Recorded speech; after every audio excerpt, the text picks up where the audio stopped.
बिस्मिल्लाहिर्रहमानिर्रहीम अस्सलाम वालेकुम। एक और नई वीडियो के साथ स्लीव का डिज़ाइन है और इसके लिए मैंने जो पेपर बुकरम लिया है वो विड्थ में 14 इंच है और उसकी जो लेंथ है वो 7 इंच है। सबसे पहले मैंने टॉप पर 1 इंच का मार्क किया है जो वन साइड है और ओपन वाली साइड जो कि हमारी क्लाई की होगी वहाँ से मैंने 1.5 इंच पर एक मार्क कर दिया है। अब ये जो मार्क है आपने इस मार्क के जो आगे जो हमारा सादा बुकरम की जो स्पेस है यानी कि कॉर्नर को हमने कॉर्नर के साथ मिला देना है और एक बिल्कुल स्ट्रेट लाइन ड्रॉ कर देनी है। इस लाइन को ड्रॉ करने के बाद जो हमने मार्किंग की है, मैं साथ में ये भी मेंशन कर रही हूँ कि यहाँ से टॉप पर हमने 1 इंच का और बॉटम वाली यानी कि जो क्लाई वाला एरिया वहाँ से मैंने 1 इंच और 5 पॉइंट की मैंने स्पेस छोड़ दी है। अब उसके बाद हमने इसका मिड ले लेना है, दोनों मार्क की हुई जगह के बिल्कुल हमने मिड ले लेना है। अब मिड लेने के बाद जो मिड होगा वहाँ से हमने 3 इंच का रखना है और आपने एक गोलाई शेप देनी है। अब ये आप पे डिपेंड करता है कि आपने अपना क्लाई का जो अपने बाजू का जो सेंटर है उसको कितना स्पेस में रखना चाहते हैं। अगर आप उसको थोड़ा सा ब्रॉड रखना चाहते हैं तो वो आपकी मर्ज़ी है। मैंने ये 3 इंच का रखा है और मेरी कोशिश है कि कम से कम ओपन स्पेस हो सेंटर में से। और सबसे पहले टॉप पर जो मैंने 1 इंच का मार्क किया था वहाँ से मैंने एक छोटी सी लीफ की शेप दी है, जस्ट फ्री हैंड की दी है। फिर उसके बाद मैंने एक दो साइज़ चेक किए थे जो कि मेरी रिक्वायर्ड के हिसाब से ये हमारी वो जो होती है पेस्टिंग जो हमारा होता है स्टिक पेस्ट होती है फैब्रिक को लगाने के लिए, उसका जो कवर था थोड़ा ज़्यादा छोटा था तो फिर मैंने ये वाला कैप लिया है।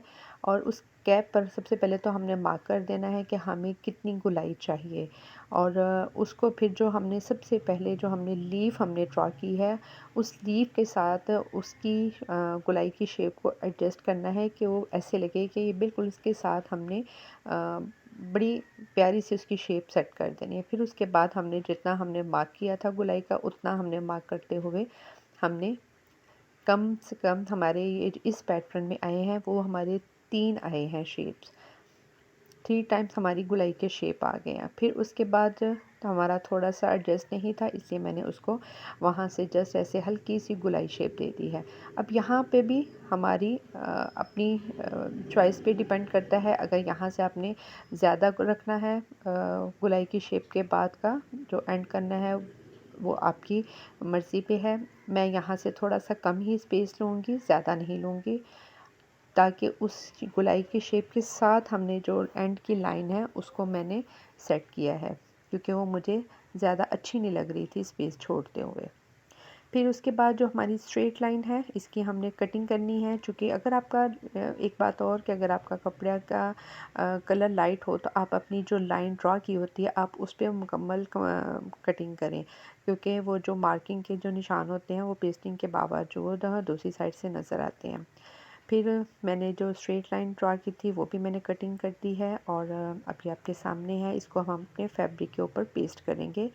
फैब्रिक पर पेस्ट करने के बाद जो इसकी स्ट्रेट लाइन वाला एरिया है उसको हमने पेस्टिंग के साथ पेस्ट कर दिया है क्योंकि जब हम लेस लगाएंगे तो ये हमें फिर तंग नहीं करेगा।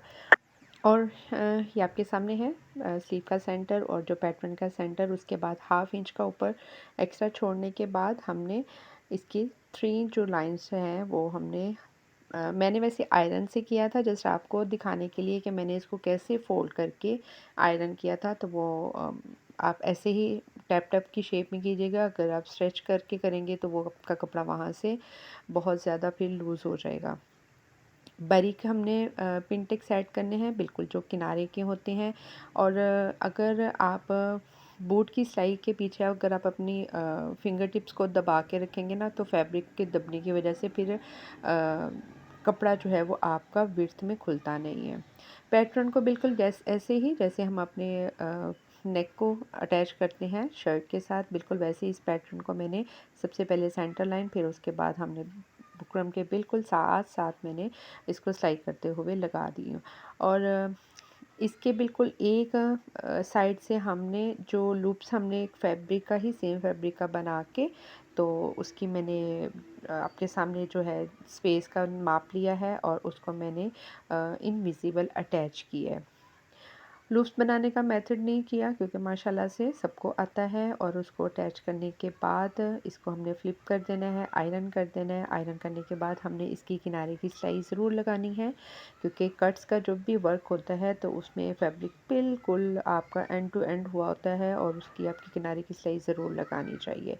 और जो हमारी स्ट्रेट लाइन थी वहाँ पे मैंने शीटल लेस को रख के तो इसके जो बिल्कुल जो सेंटर का जो नोक का पॉइंट आएगा वहाँ मैंने एक हल्की सी मैंने चुनट जो है वो लेस में ऐड की थी ताकि कॉर्नर जो है वो बिल्कुल मिड दरमियान का जो शेप है नोक वाला वो बिल्कुल सही आ जाए।